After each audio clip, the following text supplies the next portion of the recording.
ఈటల రాజేందర్ గారి కోడలు అవ్వడం అంటే what does it mean to you? Lot of responsibility but at the same time it's very happy. రాజకీయాల్లోకి వచ్చాక ఫస్ట్ జలక్ ఏంటి? బయటకు వచ్చి రకరకాల కామెంట్లు ఉంటాయి, రకరకాల ఎక్స్పెక్టేషన్స్ ఉంటాయి. దిగినప్పుడే నేను అనుకున్నాను, ఐ హియర్ అంటే many people are saying Congress కంటే ఇదివరకే బీఆర్ఎస్ బెటర్ అనే ఫీలింగ్ రావట్లేదా? ఇప్పుడు మనం కాంగ్రెస్ చూస్తే మధ్యలో ఎందుకు ఓడిపోయారు ఈటల రాజేందర్ గారు? కర్నూలుకి సావడానికి చాలా కారణాలు ఉన్నట్టు దీనికి కూడా చాలా కారణాలు ఉంటాయి. ఫస్ట్ వచ్చింది సింపతితో బై ఎలక్షన్లో గెలిచారా, జస్ట్ ఆయన్ని అన్యాయంగా తరిమేశారని చెప్పి, ఆయనకు లేదా అని చెప్పి, అది కూడా ఒక యువకుడి చేతిలో. అండ్ అక్కడ కూడా మీ ఫ్యామిలీకి వాళ్ళ ఫ్యామిలీకి బాగా ఫైర్ వర్క్స్ జరిగి పొలిటికల్ ఫ్రంట్లో విన్నాం. సో ఇప్పుడు కూడా వాళ్ళు వచ్చి ఫీల్ అవుతానే ఉంటారు. మీ పార్టీలో ఉందా కల్చరల్ డైవర్సిఫికేషన్ ఉందా? స్ట్రాంగ్ హిందుత్వ కూడా ఉండాలి అని ఒక నమ్మకం కూడా నాలో ఉంది. ఎట్లా వస్తుంది ఐక్యత? ఫర్ ఎగ్జాంపుల్ మనం ఉట్టి ఫోటోలు దిగి ఇన్స్టాగ్రామ్ లో పెట్టడమో లేకపోతే వాట్ డూ యూ ఫీల్ అసలు కేసీఆర్ గారి గురించి ఏమన్నా ఉందా మీకు ఒక సిటిజన్ ఆఫ్ ద స్టేట్ గా? పర్సనలీ ఐ ఫీల్ అంటే ఒక మంచి లీడర్, మరి అట్లా హిట్లర్ లాగా చేయొద్దు కూడా. ఎప్పుడైనా హార్ట్ ఆఫ్ హార్ట్స్ అనిపించిందా దట్ టీఆర్ఎస్ చాలా అన్యాయం చేసింది రాజేంద్ర గారు? కానీ 20 years రిలేషన్షిప్ కదా, తమ్ముడు అన్నలాగా ఇద్దరు కలిసి పెరిగినప్పుడు అంటే. సో మరి హైడ్రాక్ పరిష్కారం చూపిస్తారా మీరు? స్టోరీస్ మాత్రం వింటుంటే ఆ జనాలను చూస్తుంటే చాలా బాధేస్తుంది. అవును. హూ ఇస్ బెటర్, కేసీఆర్ గారి పాలన బెటరా, రేవంత్ రెడ్డి గారి పాలన బెటరా? టు బి ఆనెస్ట్,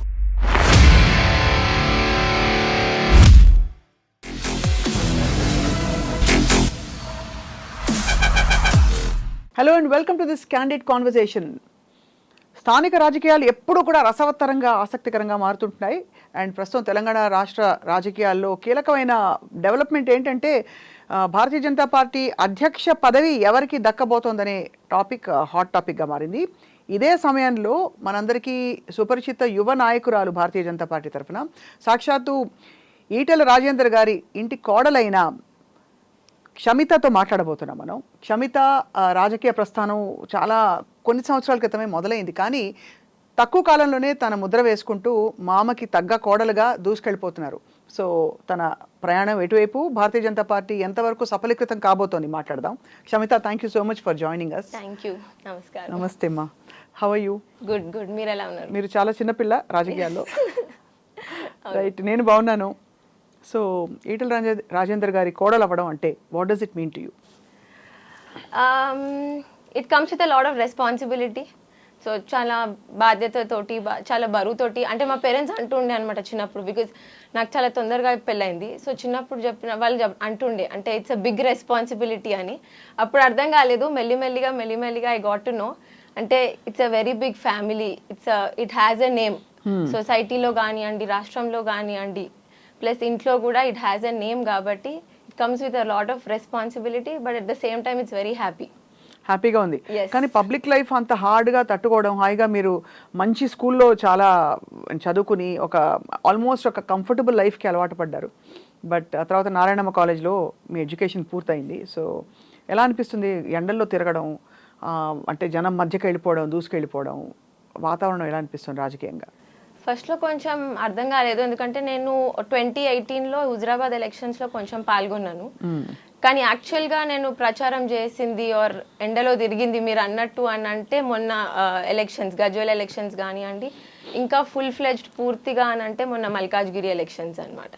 సో ఇంకా మల్కాజ్గిరి ఎలక్షన్స్ పీక్ సమ్మర్, మనం మార్చ్, ఏప్రిల్, మే పీక్ సమ్మర్లో ఉండే. బట్ స్టిల్ అంటే అదొక మంచి అనుభూతి అని చెప్పవచ్చు. ఎందుకంటే మనము ఇంట్లో ఉన్నది వేరు, మీరు అన్నట్టు కంఫర్ట్ జోన్ వేరు, కానీ బయటికి వెళ్తేనే మనకు తెలుస్తుంది అసలు బయట ఎన్ని కష్టాలు ఉన్నాయి, జనాలకి ఎంత బాధపడుతున్నారు. మినిమం బేసిక్ నెసెసిటీస్ కానీ లైక్ రోడ్స్. సో అంటారు కదా, తింటేనే రుచి తెలుస్తుంది, దిగుతూనే లోతు తెలుస్తుంది అని.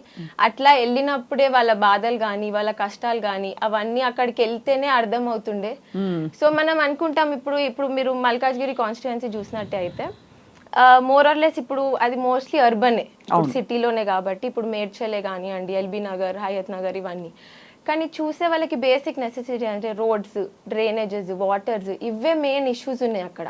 ఎంప్లాయ్మెంట్, ఎందుకంటే సెటిలర్స్ ఎక్కువ కాబట్టి. సో ఇవే బేసిక్ నెసెసిటీస్ కూడా లేవా మనకి? సిటీలోనే అంటున్నారు, ఇది డెవలప్డ్ సిటీ అంటున్నారు, ఇప్పుడు అప్కమింగ్ సిటీ అంటున్నారు, కానీ ఇంత కూడా లేవా అని ఒక చిన్న ఇట్లా బాధ కూడా ఉంటుంది. సో అవి చూసినప్పుడు అనిపిస్తుంది ఏం కాదులే, వీటి కోసమే కదా మనం చేయాలి, మామయ్య గారు అలానే చేస్తున్నారు, సో అలవాటు అయిపోయింది చూసి చూసి. సో 7 years నుండి చూస్తున్నాను కాబట్టి ఇప్పుడు ఇంకా yes it is my time అని నాకు కూడా అనిపించింది. ఏమని వాట్ ఈస్ యువర్, అంటే రాజకీయాల్లోకి వచ్చాక ఫస్ట్ జలక్ ఏంటి? జలక్ అంటే ఉంటాయి కదా వాతావరణం, రాజకీయాలు అంటేనే ఏ రాజకీయాలు చేస్తున్నావా అంటాం, అంటే అట్లాంటి ఫీలింగ్ వచ్చేసింది రాజకీయాలు అంటే. యాక్చువల్ రాజకీయాలు అంటే ఇంకా కష్టం. చక్కగా షెల్టర్డ్గా మంచిగా యూనో ఉండడం వేరు, బట్ బయటకు వచ్చి రకరకాల కామెంట్లు ఉంటాయి, రకరకాల ఎక్స్పెక్టేషన్స్ ఉంటాయి. క్షమిత, మీరేం నేర్చుకున్నారు? సేమ్ అంటే సినీ ఫీల్డ్ కానివ్వండి, రాజకీయాలు కానివ్వండి, దేంట్లో అయినా గుడ్ ఉంటుంది, బ్యాడ్ ఉంటుంది. ఏ బిజినెస్లో అయినా గుడ్ ఉంటుంది, బ్యాడ్ ఉంటుంది. సో ఇందులో కూడా దీని మంచి ఉన్నాయి. మీరు గ్లామర్ కనిపిస్తుంది, లేకపోతే గుడ్ వర్క్ కనిపిస్తుంది, అది కనిపిస్తుంది, దాంతోపాటు కామెంట్స్ ఉంటాయి, అన్నీ ఉంటాయి. కానీ దిగినప్పుడే నేను అనుకున్నాను, ఏదేమైనా సరే మన రియాలిటీ మనకు తెలిసి ఉండాలి, మనం గ్రౌండ్ టు ఎర్త్ నేచర్ మనకు ఉండాలి, మన వాల్యూస్ మాత్రం ఏదేమైనా సరే మనం వదులుకోవద్దని నేను ఎప్పుడో గీతలో చదివినాను. So you should stick to what you believe అన్నట్టు. సో ఏదినైతే నమ్ముకుంటామో మనం దాన్ని అట్లానే ఉంచుకోవాలి అని అనుకునే ఉన్నాను. అప్పటి నుండి అట్లానే ఉన్నాను. ఈటెల రాజేందర్ గారి ఇన్ఫ్లుయెన్స్ కోడలిపై మామగారి ఇన్ఫ్లుయెన్స్ ఎంతవరకు ఉంది?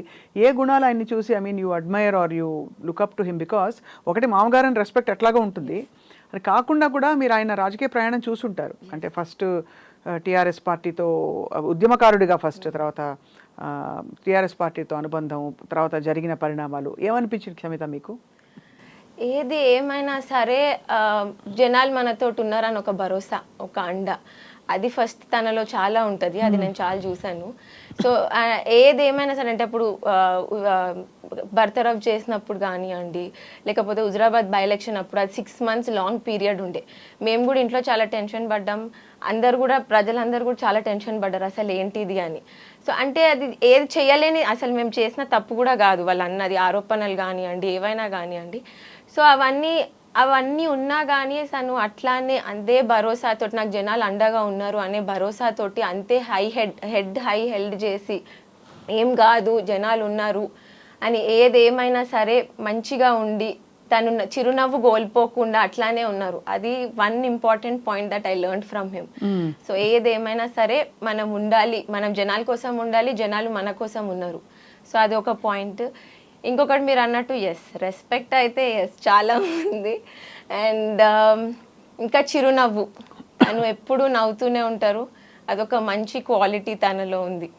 That I admire. మీరు ఎలాగ అఫీషియల్గా వచ్చారు రాజకీయాల్లోకి? అంటే what was the point, turning point for you? Turning point అంటే లైక్ ఐ సెడ్ గజ్వల్ ఎలక్షన్సే, అప్పుడు రెండిట్లో కంటెస్ట్ చేస్తే, అంటే నేను అనేది పార్టీ జస్ట్ ప్రచారం కోసం మాత్రమే కాకుండా ఇంకా కొంచెం డీప్గా మొన్న మల్కాజ్గిరి ఎలక్షన్ తో మీరు ఆల్మోస్ట్ పార్టీలో ఒక నాయకురాలిగా, యువ నాయకురాలుగా నమోదు చేసేసుకున్నారు మీ పేరు. సీనియర్స్ ఎవరెవరితో ఇంటరాక్షన్ అయింది మీకు? అంటే నేషనల్ లీడర్స్ తో వాళ్ళతో అయిందా, ఇంటరాక్షన్ అయిందా? ఒకసారి అమిత్ షా గారు ఇంటికి వచ్చినప్పుడు తనని కలిశాను. ఇంకా రఘునందన్ అన్నతో కానివ్వండి, వీళ్ళతోటి రెగ్యులర్ గా వాళ్ళ ఇంటికి వచ్చినప్పుడు టచ్ లో ఉండడము, అట్లా నార్మల్ గా అవుతానే ఉంటది.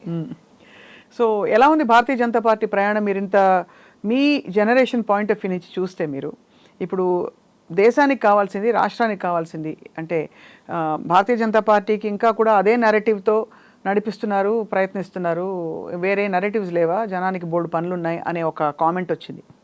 సో మీ నెరేటివ్ ఏమైనా మారే అవసరం ఉందని మీరు భావిస్తున్నారా? నరేటివ్ అంటే డెవలప్మెంట్ ఈజ్ అవర్ నరేటివ్.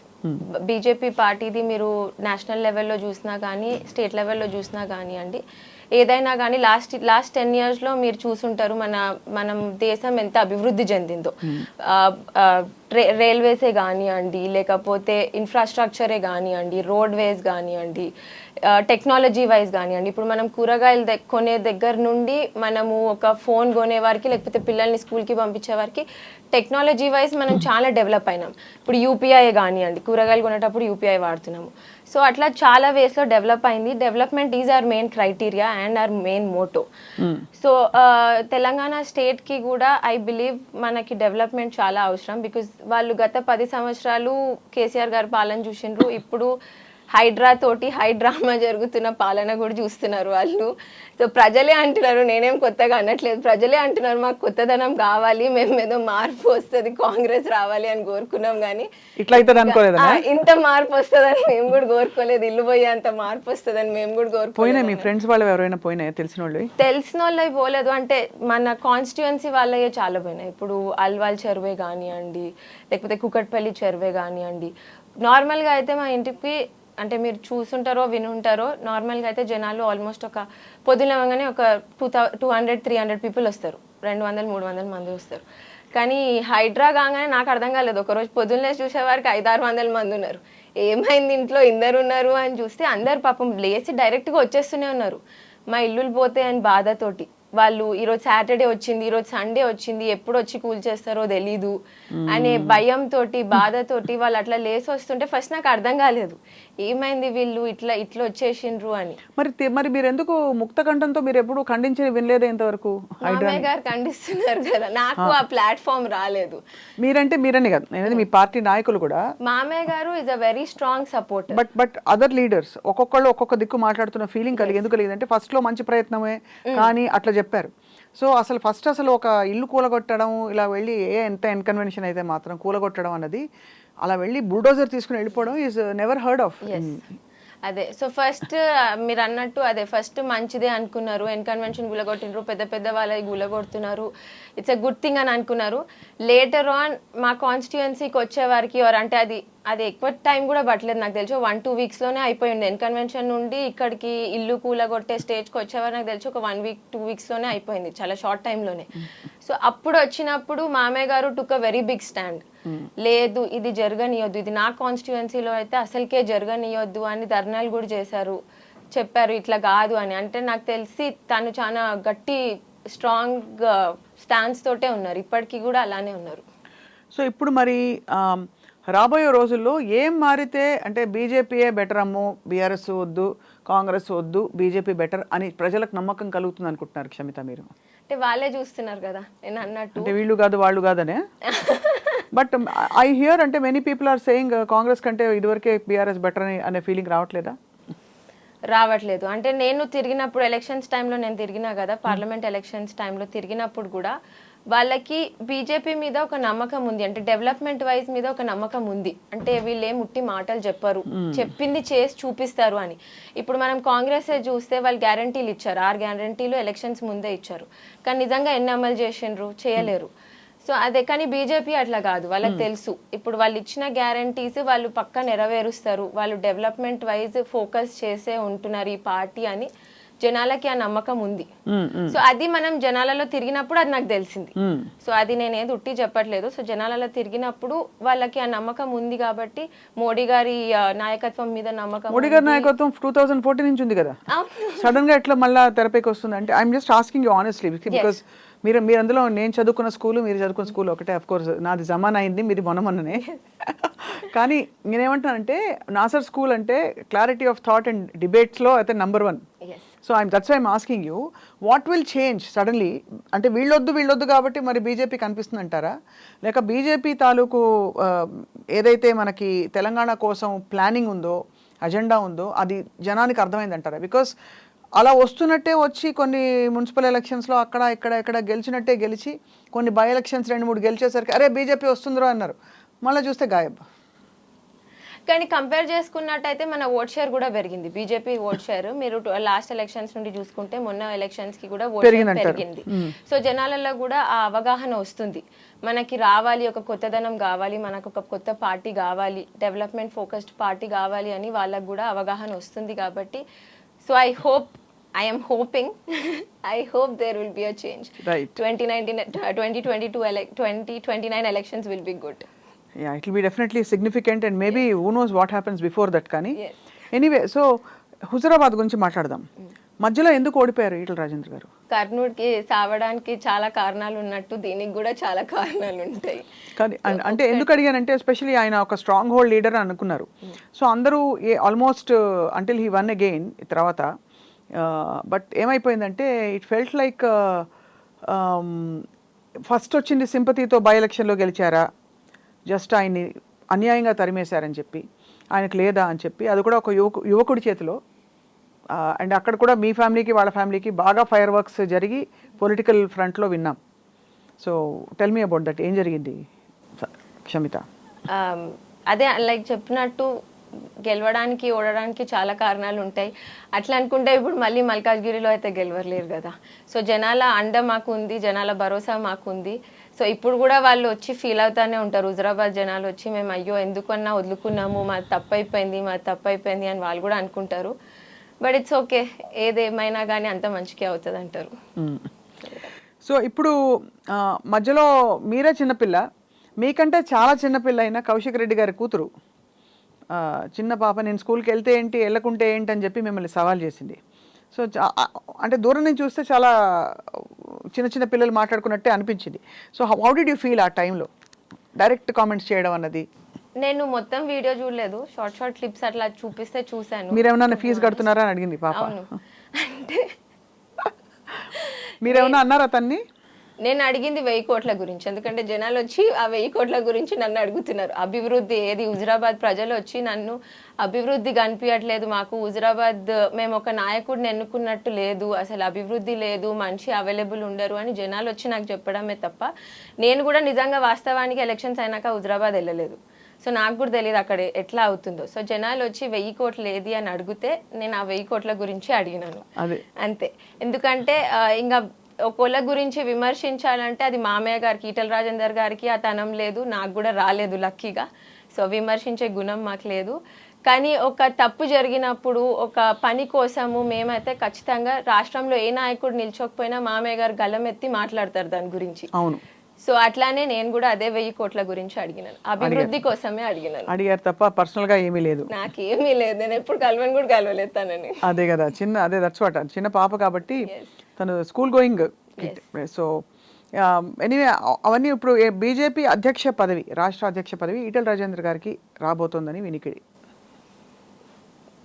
ఏమో తెలియదు, ఎందుకంటే అది Bharatiya Janata Party is country party. So వస్తుంది, లేకపోతే లేదు. కానీ ఎలక్షన్స్ ముందు కూడా వాళ్ళు చెప్పినారు ఒక బీసీ నాయకుడు సీఎం చేస్తాము అని. సో ఛాన్సెస్ అందరూ అదే చెప్పినారు, ఫస్ట్ నుంచి అదే చెప్తూ వచ్చారు. ఇన్ఫ్యాక్ట్ కానీ అఫ్కోర్స్ ఇప్పుడు కాలం మారచ్చు, మీ బీజేపీ ఇంకా కొంచెం సమర్థవంతంగా చెప్పింది నిలబెట్టుకునే అవకాశాలు లేకపోలేదు. బట్ ఎందుకు తెలుగు రాష్ట్రాల్లో ఇన్ జనరల్గానే అసలు బీజేపీకి ఒక స్ట్రాంగ్ స్టాండింగ్ దక్కించుకోలేకపోయింది క్షమిత మీ దృష్టిలో? ఇప్పుడు మనం చూసాం కదా, ఎట్లాగో ఆంధ్రప్రదేశ్లో వచ్చింది కోయలేషన్ గవర్నమెంట్ అయినా కానీ BJP, TDP and Pawan Kalyan గారి పార్టీ వచ్చింది, గవర్నమెంట్లోనే ఉంది.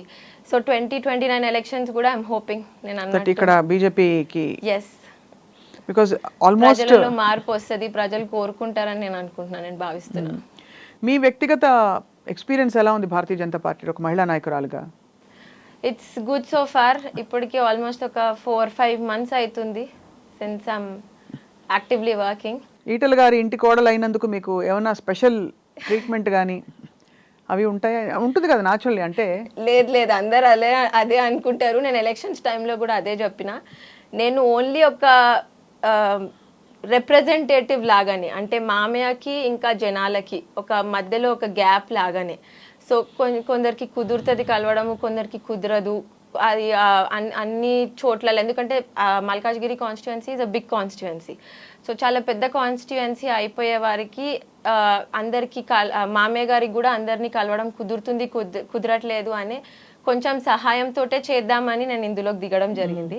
సో దట్ ఈస్ హౌ, నేను ఒక బ్రిడ్జ్ లాగానే, ఒక బ్యారియర్ లాగానే, సో జనాలకి అండ్ ఈటల రాజేందర్ గారికి. మీరు ప్రత్యక్షంగా రాజకీయ బరిలోకి దిగుతారా ఎప్పటికైనా? అంటే ఇంకా చాలా వయసు ఉంది మీకు, ఇప్పుడిప్పుడే మొదలు పెట్టారు, మీకు దాదాపు 3 పదులు కూడా టచ్ అవ్వలేదు కాబట్టి ఇంకా చాలా టైం ఉంది. బట్ అలాంటి సంకల్పాలు ఉన్నాయా?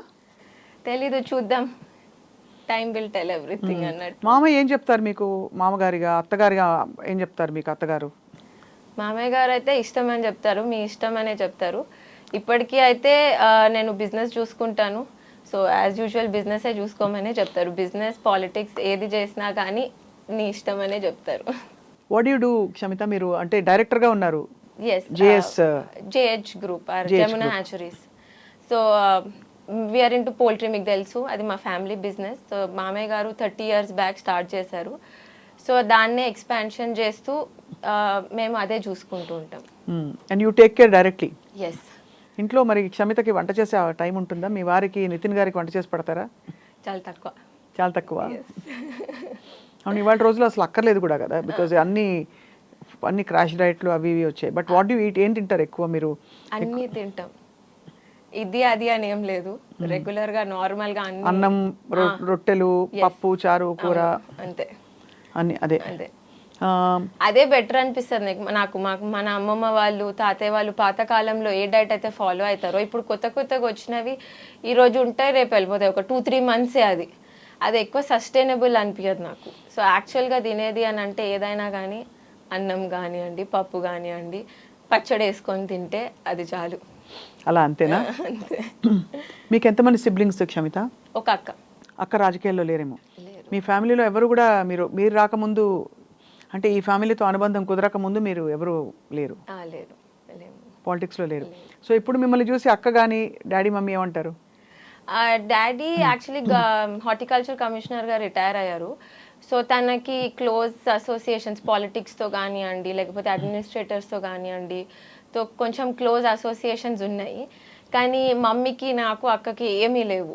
సో వాళ్ళు కొంచెం ప్రౌడ్గా ఫీల్ అవుతారు అప్పుడప్పుడు. అంటే వాళ్ళు నువ్వు అప్పుడే అంత పెద్దగా అయిపోయినావా అని రియలైజ్ అవుతారు. But at the same time they are also very happy. So yes, that you are picking up this. మీ స్కూలింగ్ అంతా నాసర్లో కదా? ఎలా ఆప్ట్ అయ్యారో నాసర్కి? నాసర్ చాలా మంచి స్కూల్, నేను కూడా చదివిన స్కూల్, చాలా మంది నాకు తెలిసిన వాళ్ళు చదివిన స్కూల్ కాబట్టి చెప్తున్నాను. నేను ఎప్పుడు 5th క్లాస్లో ఉన్నప్పుడు, దాని ముందు మేము ఆదిలాబాద్లో ఉండేవాళ్ళం అనమాట, డాడీ అక్కడ పోస్టింగ్ కాబట్టి. సో దాని తర్వాత 5th క్లాస్లో ఇక్కడికి వచ్చా. 10th వరకు నాసర్లోనే చదివాను. So it's a nice school. అంటే ఇట్స్ అ మిక్స్డ్ స్కూల్, అంటే ముస్లిం స్కూల్ కాబట్టి మీకు తెలుసు. సో ముస్లిం స్కూల్ కాబట్టి నాకు అక్కడి నుండే ఇట్లా ఒక ముస్లిం స్కూల్ అని ఎక్కడ అనిపించదు, కానీ అదే. సో డైవర్సిఫైయింగ్ కూడా నాకు అక్కడే అలవాటు అయిపోయింది. అంటే డిఫరెన్సియేషన్ అలా ఏం లేకుండా, సో కల్చరల్ డైవర్సిఫికేషన్ అక్కడ అలవాటు అయిపోయింది. ఇప్పుడు మీ పార్టీలో ఉందా కల్చరల్ డైవర్సిఫికేషన్? ఉందా? డైవర్సిటీ అనుకున్నా నెక్స్ట్ అదే క్వశ్చన్ వస్తుంది అంటే ఉందా అని అడుగుతున్నాను నిజంగానే. ఎందుకంటే ఖచ్చితంగా ఒక్కొక్క పార్టీకి ఒక్కొక్క తీరుతెన్నులు ఉంటాయి కదా క్షమిత. సో ఇక్కడ మీకు ఈ నరేటివ్స్ ఇవి విన్నప్పుడు ఉలికి పడతారు లేదా కుర్చీలో మీరు? అంటే రాజేంద్ర గారు కూడా మా అందరికీ తెలుసు.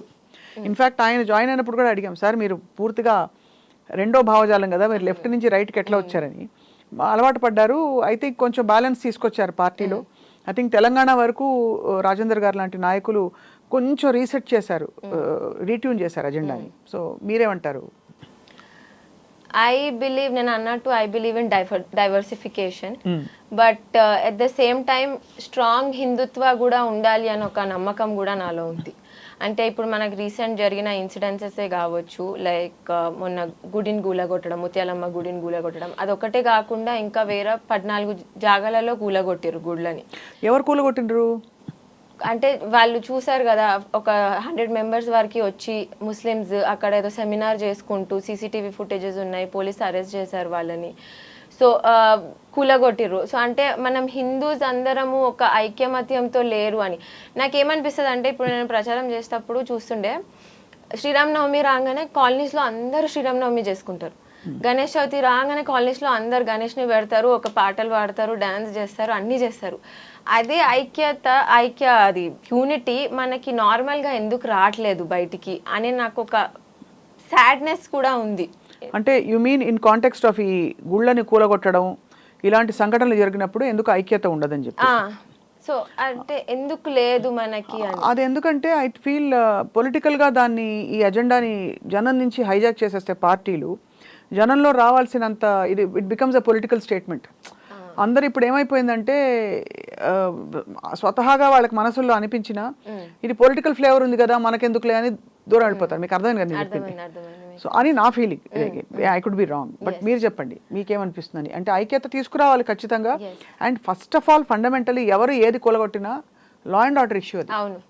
అది ముందు గవర్నమెంట్ వచ్చి రంగంలోకి దూకి అది మిస్క్రియంట్స్ ఎవరో కనుక్కుని వాళ్ళని అరెస్ట్ చేసి దాన్ని గుళ్ళకి ఇంకా ఏంటి బళ్ళకి అన్నిటికీ అతీతంగా they should be implicated and punished డెఫినెట్గా. ఎందుకంటే ఇప్పుడు నేను అన్నట్టు I believe in equality.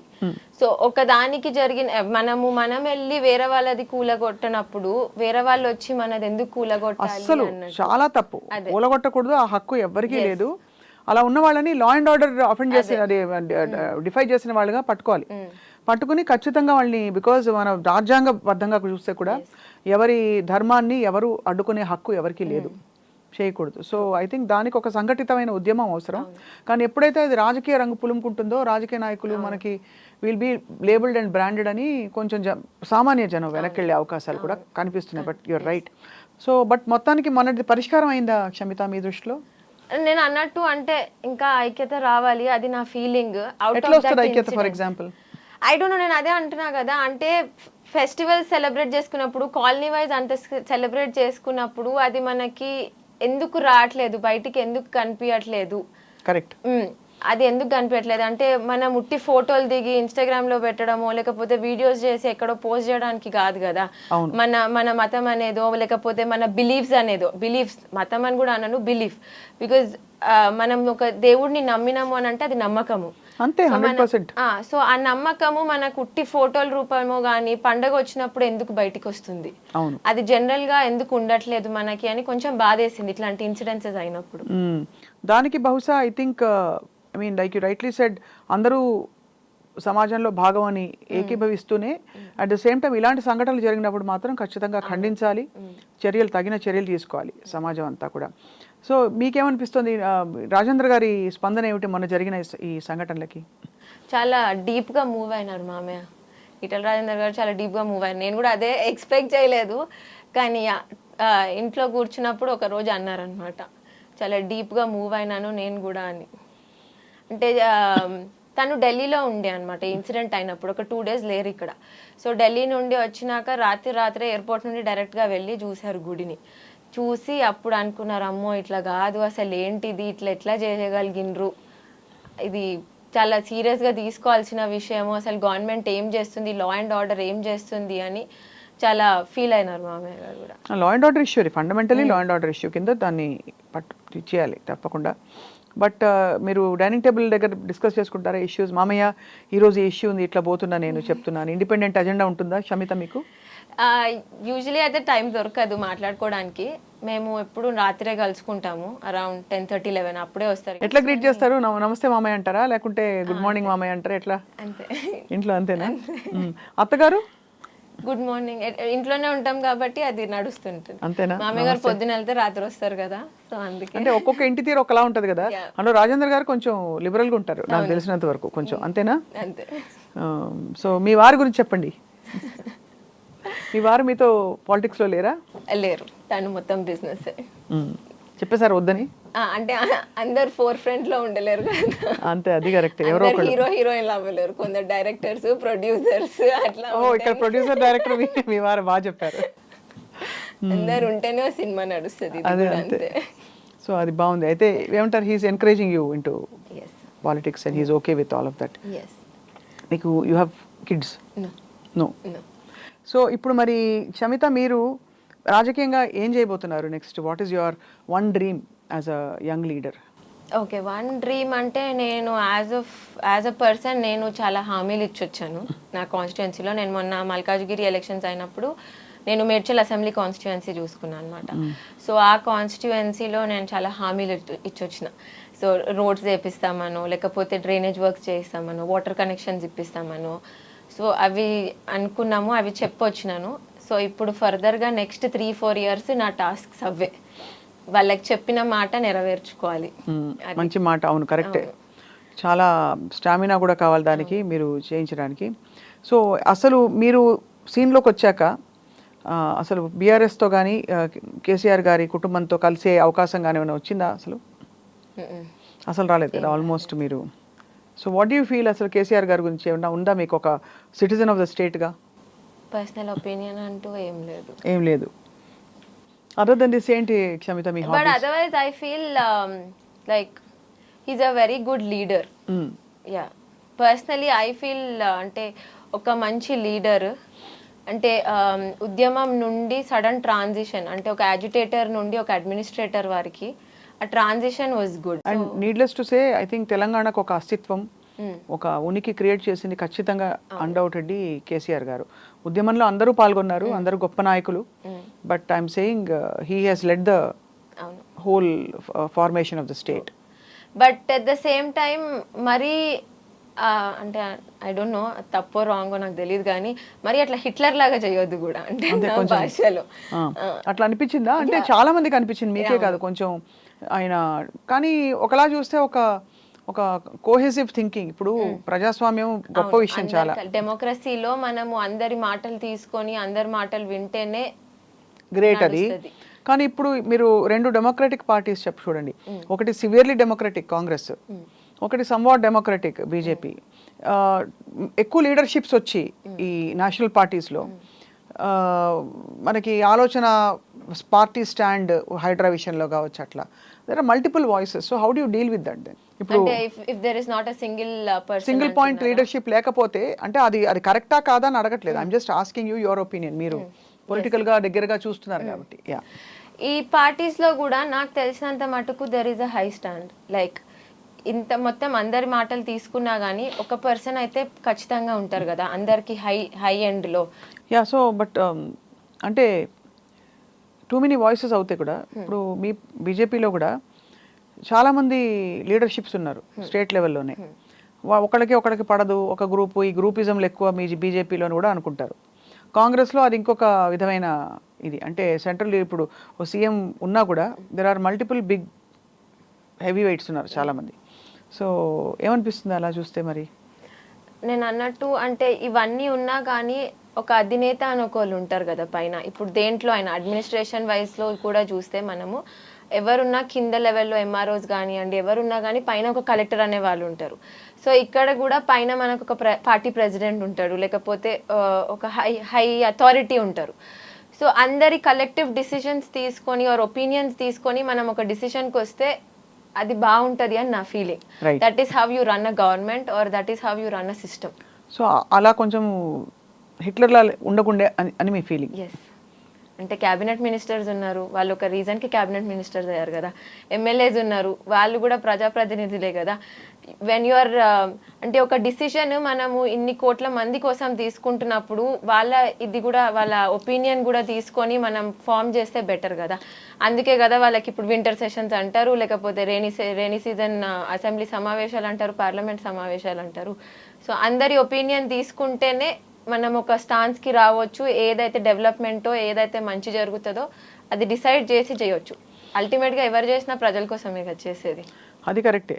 So అలా అయితే అవి మారుంటే బహుశా వాళ్ళు ఓడిపోయేవారు కాదని అనిపించిందా? అంటే అవి లోపాలు ఉండే అని నాకు అనిపించింది. లోపలే ఎప్పుడైనా హార్ట్ ఆఫ్ హార్ట్స్ అనిపించిందా దట్ టీఆర్ఎస్ చాలా అన్యాయం చేసింది రాజేంద్ర గారు? కానీ అంటే నాకు అర్థం కాలేదు ఫస్ట్, నాకు ఇప్పటికీ అర్థం కాలేదు అనుకోండి. అంటే ఎందుకు తీసేశారో ఏమైందో, నిజంగా ఇంటర్నల్ పాలిటిక్స్ ఏమైనాయో, పాలిటిక్స్ అంటేనే అది అని చాలా బాధపడి ఉంటారు కదా రాజేంద్ర గారు. బాధపడడం అయితే చాలా పడ్డారు టు బి ఆనెస్ట్. అంటే ఎందుకంటే ఒక 20 years రిలేషన్షిప్ కదా, తమ్ముడు అన్నలాగా ఇద్దరు కలిసి పెరిగినప్పుడు అంటే సడన్గా ఏమైందో ఎవరికి అర్థం కాలేదు. But at the same time చాలా స్ట్రాంగ్గా కూడా ఉన్నారు.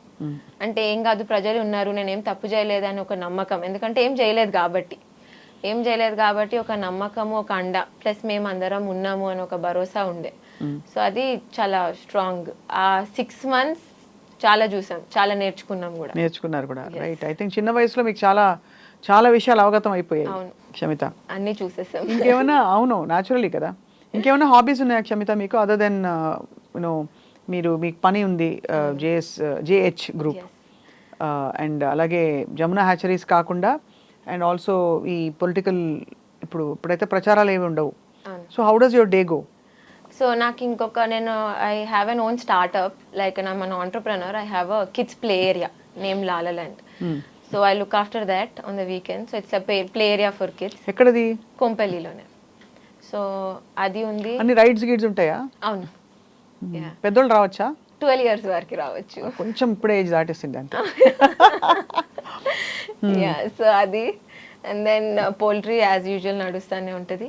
అండ్ ఇది పొలిటికల్వి కూడా ప్రచారం లేకపోయినా అంటే వాళ్ళకి ఫెమిలియర్ అయిపోయినాం, మనం వాళ్ళకి భరోసా ఇచ్చినాం కాబట్టి వాళ్ళకి తెలుసు వస్తుపోతుంటారు.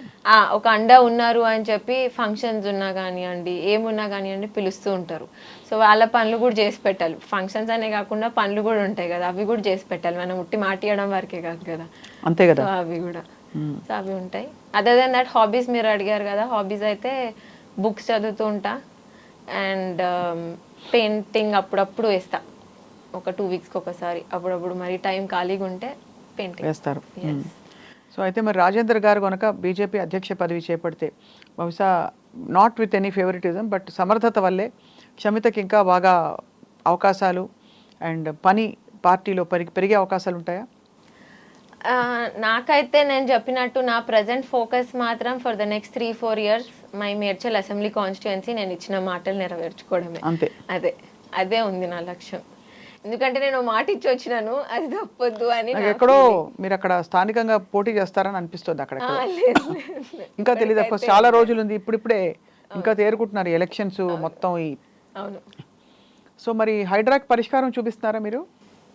తెలీదు, ఇంకా చూడాలి. ఐఎమ్ హోపింగ్ ఏదైనా మంచి జరుగుతుందేమో దాని నుండి అని. స్టోరీస్ మాత్రం వింటుంటే, ఆ జనాలను చూస్తుంటే చాలా బాధేస్తుంది. అవును, బాధ అయితే వేస్తుంది, కానీ రేవంత్ రెడ్డి గారు ఏం వినట్లేదు కదా. తను మాత్రం అది ఒక అల్టిమేట్ సోర్స్, దాన్ని ఎవరు ఏం చేయలేరు, దాన్ని ఎవరు ఏం చేయలేరు అనే స్టేట్లోనే ఉండి అట్లానే మాట్లాడుతున్నారు కాబట్టి, అదే హైయెస్ట్ అథారిటీ లాగా డీల్ చేస్తున్నారు కాబట్టి తెలియదు మరి ఏమవుతుంది. హూ ఇస్ బెటర్, కేసీఆర్ గారి పాలన బెటరా, రేవంత్ రెడ్డి గారి పాలన బెటరా? టు బి ఆనెస్ట్ ఇద్దరిది అంతే ఉన్నట్టుంది. అంతేనా? సేమ్ మార్క్స్ ఇద్దరికి? అంతే, ఇద్దరిది అదే హిట్లర్ బిహేవియర్. ఓ అంతేనా? సో వెల్, అంటే మీరు అఫ్ కోర్స్ మీ మీ కొద్దిపాటి అనుభవం అయినా కూడా మీ యాజ్ అ సిటిజన్ మీకు ఒక హక్కు ఉంది కాబట్టి you are commenting in both capacities. So తప్పకుండా మీరు ప్రజాబరిలో కొనసాగుతూ ఇలాగే అందరినీ చైతన్యవంతం చేస్తూ, అలాగే మీరు కూడా చైతన్యులవుతూ మీ ప్రయాణం కొనసాగుతుందని we are hopeful and wish you all the best Shamitha. So definitely మీరు you'll shine and rise and shine. Thank you. Thank you for this time and this conversation. Thank you. Yeah.